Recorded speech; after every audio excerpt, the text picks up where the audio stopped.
কলকাতা হাইকোর্টে জোর ধাক্কা শুভেন্দু অধিকারী। জাস্টিস মান্থা যারা অনির্দিষ্টকালীন রক্ষা কবচ দিয়ে গেছিলেন, আজ বিচারপতি জয় সেনগুপ্ত সেই রক্ষা কবচ প্রত্যাহার করে নিয়েছেন, খারিজ করে দিয়েছেন।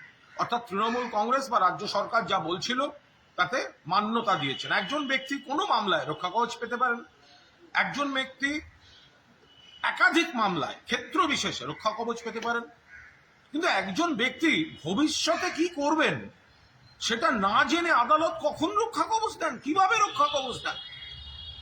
জাস্টিস জয় সেনগুপ্ত মাননীয় বিচারপতি তিনি বলেছেন এটা চলতে পারে না অনির্দিষ্টকালীন, ফলে তিনি সরিয়ে দিয়েছেন। তিনি আরো কয়েকটি মামলা খারিজ করে দিয়েছেন, আর 5টি মামলা যাতে শুভেন্দু অধিকারী কোয়াশিং এর দাবি করেছিলেন তাতে এসআইটি গঠন করতে বলেছেন, এসআইটি তদন্ত করবে ওই কেসগুলো।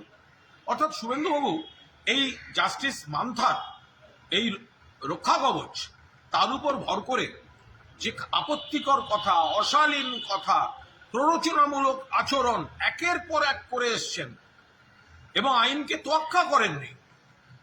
আজ এই রায়ের পর তাকে গোটা বিষয়টা দেখতে হবে, খতিয়ে দেখতে হবে। একে কি বলে জানেন? একে বলে জোর সা ঝটকা।